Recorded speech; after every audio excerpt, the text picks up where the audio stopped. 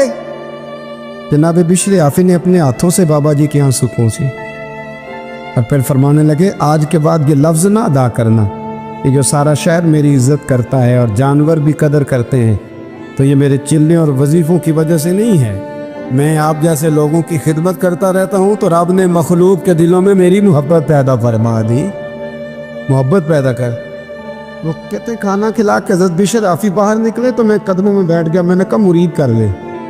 کہنے لگے ایک شرط ہے، توجہ ہے میری بات پر، یہاں کرامت ہوتی بھی نہیں تو لوگ فیس بک پہ دے دیتے ہیں کمپنی کی مشہوری کے لیے، کیا تماشا ہے، جو باتیں چھپانے کی تھی وہ بتا رہے ہو، یہ کیا بگاڑ دیا تصوف کا رنگ، جڑے محرم راز حقیقت دے وہ تے راز حقیقت کھول دے ہی نہیں، اے جنہ ویکھیا نہیں وہ کرن گلاں، جنہ ویکھ لیا وہ تے بول دے ہی نہیں، تو بات ہی نہیں کرتے۔ وہ تو حضرت بشر عافی فرمانے لگے ایک شرط ہے، اگر تو نے میرا مرید ہونا ہے۔ کہ وہ کیا؟ فرمانے لگے یہ جو تو نے دیکھا ہے نا میری زندگی میں کسی سے بات نہ کر دو، یہ میری شرط ہے۔ پھر فرمانے لگے یہی تو چند نیکی ہیں جن کے سبب اللہ قیامت پہ رحم فرمائے گا، یہ بھی لوگوں کے سامنے لے آؤں۔ وہ شخص کہتا ہے جسے میں سمجھا کرتا تھا نا کہ یہ ان کا گناہ ہے، وہ ان کی سب سے بڑی نیکی نکل آئی۔ بہت ساری جگہوں پہ ہم سمجھ کچھ رہے ہوتے ہیں اور نکلتا سوچ صاف کر، اچھی کرے، جو جس مقام پہ ہے اسے وہاں وقار دینا سیکھے، عزت دینا سیکھے۔ دوسری اصلاح معاشرہ کے لیے میرے ذہن میں جو بات ہے وہ یہ ہے کہ زندگی میں نا خودداری پیدا کرنا، خودداری۔ یہ جو آج مزاج بن گیا نا دوسروں کے مال پر نظر اور کسی کا ہاتھ تھام کے راتوں رات بڑا ہونے کی کوشش، اس سے باہر آ گئے۔ اللہ نے جہاں مجھے بہتر سمجھا رب نے وہاں مجھے بٹھایا، اور اللہ نے جہاں آپ کو بہتر سمجھا اللہ نے آپ کو وہاں۔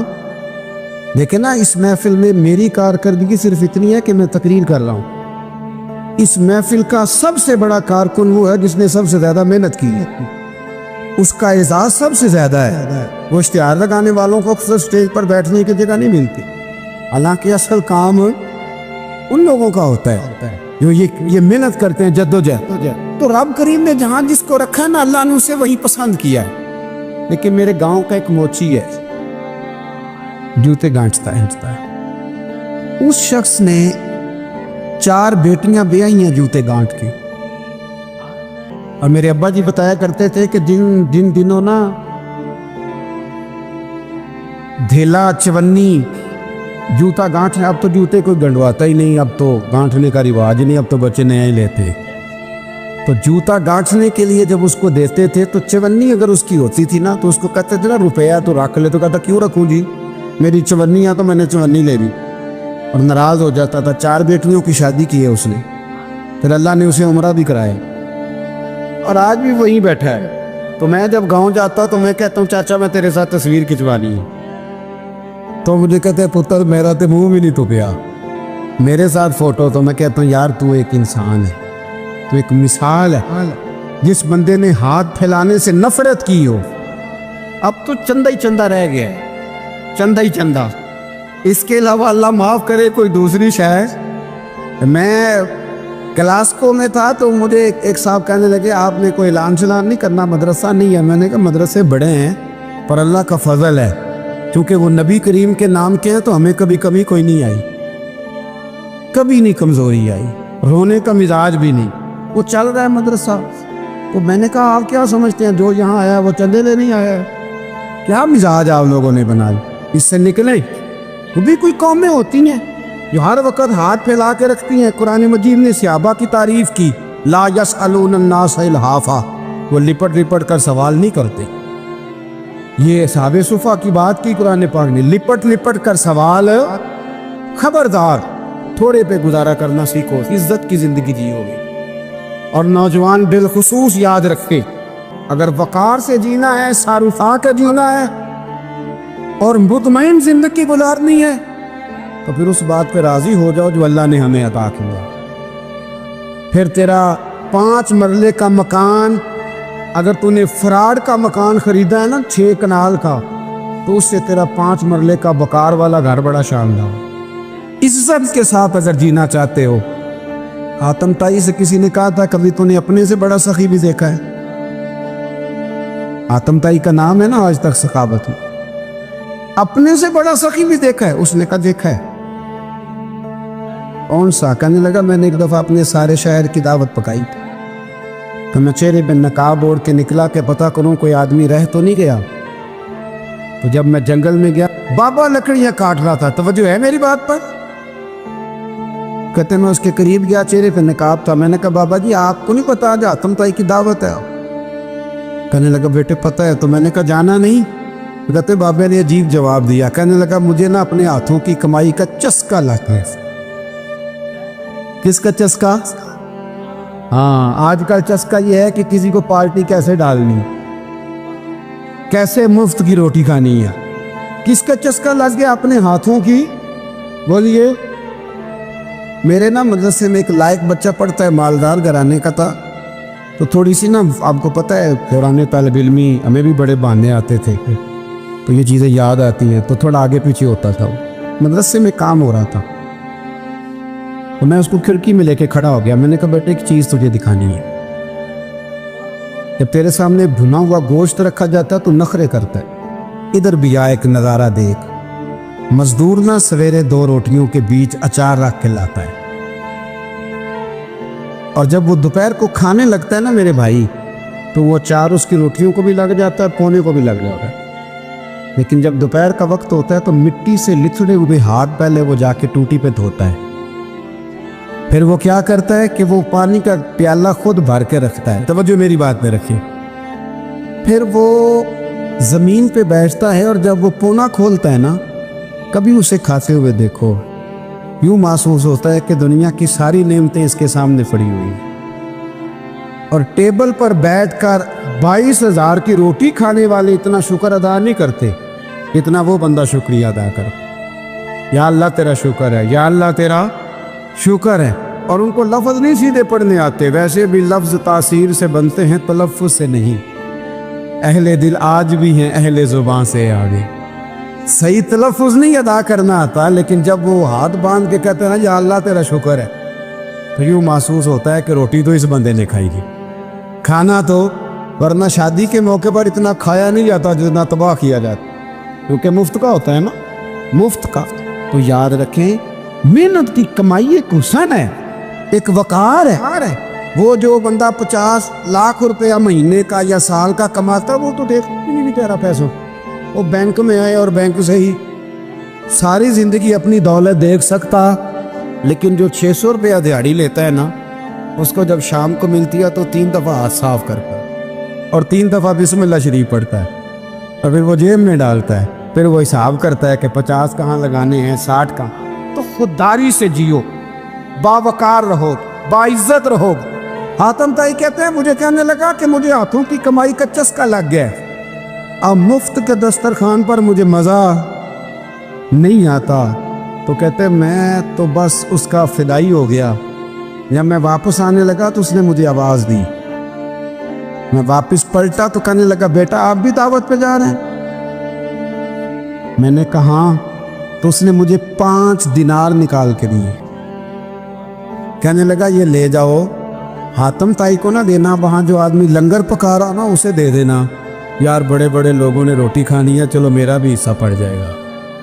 تو حاتم تائی کہتے میں گھوڑے سے گر گیا, چہرے سے کپڑا اٹھایا اور میں نے کہا بابا میرے سینے سے لگ, میں تو امیر ہو کے سخی ہوں نا, تو غریب ہو کے بڑا سخی ہے.